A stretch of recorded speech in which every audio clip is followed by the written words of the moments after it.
Oh, hello there, and welcome to the Bullpen, a sleep-deprived, coffee-fueled edition of the Bullpen. We're switching a few things up today.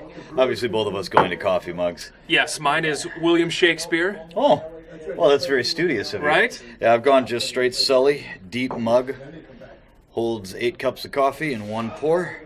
And I do feel like somehow Milwaukee Brewers related.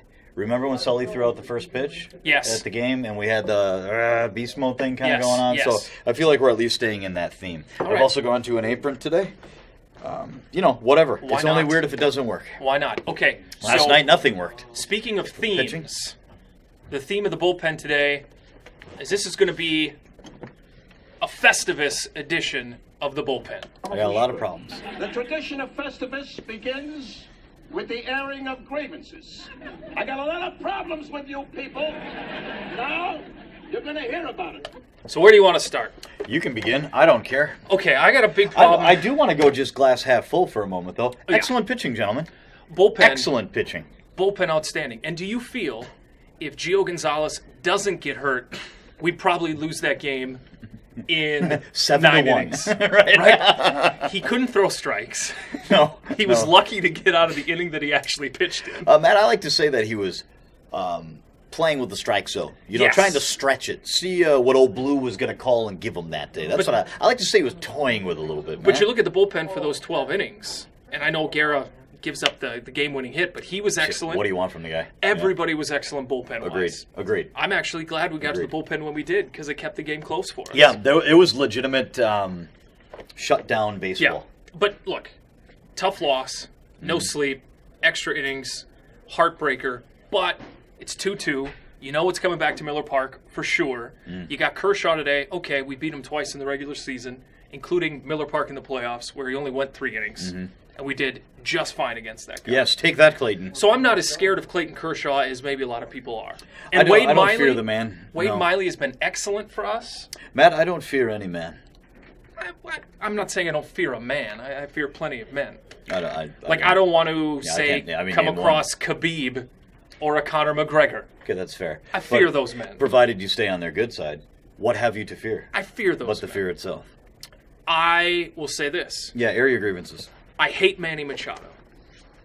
I hate watching Manny Machado play baseball. I hate the way he plays baseball. But he's so smooth, man. Game 2 doesn't hustle down to first base on a Well- deep ground ball in the hole where he probably could have made a very interesting play at first. Listen, Charlie Hustle just isn't his thing. Then he says he doesn't hustle. That's never been me. It's never going to be me. I don't slide if I don't need to. I Jimmy don't and hustle. confrontations kind of clash. Who wants that guy in your team? You Yeah. want to pay $200 million to that guy? You know what, though? Somebody will. I don't. They will. Yes, I don't want that guy. The way he slid into Arcia twice Well, in Game 3, the man's groin got in the way. right. Going after Yeah. Arcia, grabbing at his legs, punching at his thigh. Matt, the world's an imperfect place. People get hit in the groin all the time. Don't like the way he plays baseball. And then last night, deliberately Oh, I don't know. kicking Aguilar Yeah. in his ankle. Matt, I don't know. We had all 187 of the officials gather to discuss perhaps the ramifications of that incident, and they all agreed, I don't know what I saw. If Christian Yelich is going to come out and talk about how dirty of a player Manny Machado is, okay, I believe you. Because Christian's a good man. Because Opie Cunningham, Christian Yelich, is never just going to go after somebody. He's too No. nice of a guy. You know what is good about this? The upside of this, the Manny Machado stuff is a sideshow in the 3-ring circus. Yes. But it may just be the distraction they need to take the focus off of the fact that they can't hit with runners in scoring position. Brewers That were- yeah, who they're are you swinging referring at to? pitches, the Brewers. 0 that- for 8 last night, runners in scoring position. that Lorenzo Cain is swinging at pitches that are not in Los Angeles County. He's pressing.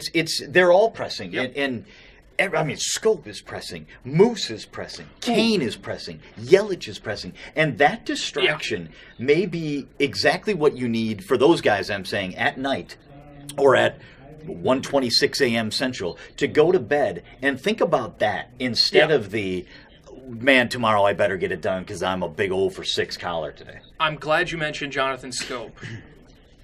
I trust in counsel, right? In counsel we trust. He makes a lot of great decisions. why did Jonathan Scope get a start last night at second base and not Hernan Perez? He had the game. Remember that home run he hit? Yeah, but What why if he not, did it again? Why not put in a guy who plays excellent defense I know. and who's in the rhythm of the postseason in an Hernan Perez? Where Jonathan Scope, you're throwing him into the wolves, essentially. That guy has been off on his timing for most of his tenure with the Brewers, except for a couple of big hits. He had the home run. So you throw him out there in a playoff atmosphere. Did you really think he was going to succeed? Yeah, I don't disagree with you. Now, if At it all. works and he hits a home run, a game winner, whatever, it's the most brilliant move. Agreed. And obviously, this is what you do. You armchair bullpen. Right. Well, and as But long as I would we're- have gone with Perez. as long as we're in that vein, the leadoff double, Buntum For Pena. or no from Yeah. Pena. Yeah.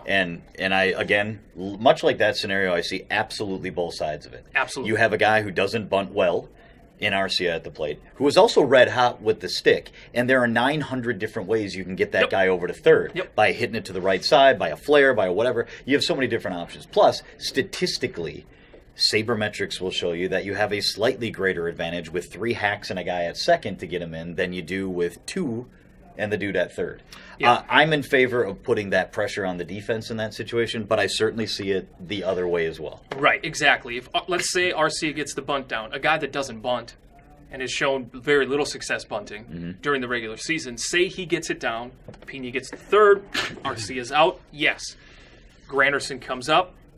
If he hits that exact same fly ball to center field, scores him easily. Right. Or does Granderson take a different approach Right. and not try to drive the ball deep like that? Right. Does he just try to hit to the right side, get it on the ground, give Pena a chance to score? Yeah, Maybe he chop one does, into maybe the he ground. doesn't.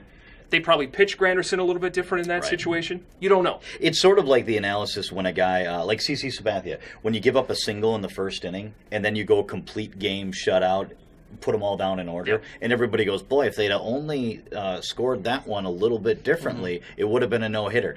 Every motion sets into motion in an irretrievable set of events. So Yeah.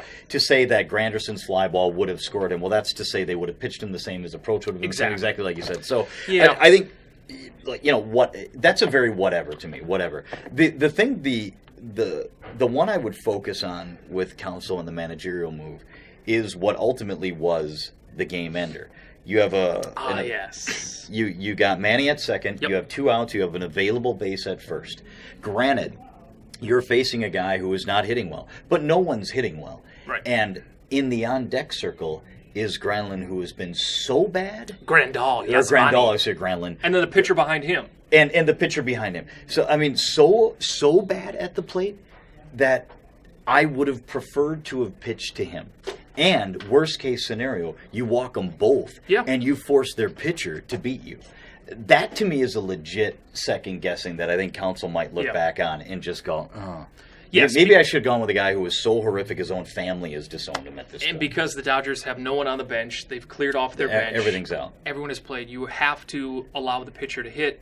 Now, I suppose you walk Bellinger, and Counsell did say they were trying to make him chase in that at bat, and Guerra screwed up on the pitch. That was clear in the So, way they were pitching him. If Guerra executes better, maybe you do have that scenario where, okay, if he doesn't chase, give him first. Yeah, also a fair point. Go after Grandal. Yeah. Yeah. And again, it's one Or of those walk that, Grandal and face, right. you know, It's again one of those that in hindsight. and face Uromycetitis. What is his last name? Exactly.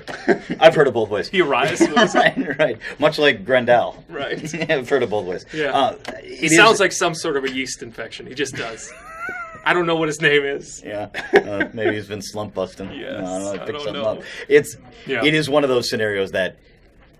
Again, see it both ways. You want to But- attack that guy, go ahead. He's 2 for 13 or whatever he was at that point. So, whatever. There was But no another- reason to believe that you couldn't get it done. And actually, the play at the plate was quite close. Yeah. Still a play at the plate. So Yeah. you still forced that hit to be a perfect hit. Yep. And it in order was. to score. And it was. And so ultimately you do have to do, I always hate that. I think I've said this on multiple, I hate the, those guys get paid to do it too, Yep, where they you do. have to back off. But they do. They're professionals, they're great hitters, and as the game went on, the whole time you're just thinking, they're going to get hits eventually. It's the best statistical offense in the National League. Yeah. They're going to get hits. So And ultimately you have to get a freaking, your big players have to hit big plays at that time. Kane needs a hit. Yelich needs a hit. We're waiting Scope for needs a Yelich hit. to Moose break needs out. a hit. Yeah. Braun is doing it. Braun's doing fine. Braun is doing it. Your 7, 8, 9 hitters, when there's pinch hitters, they're doing it. They're doing it.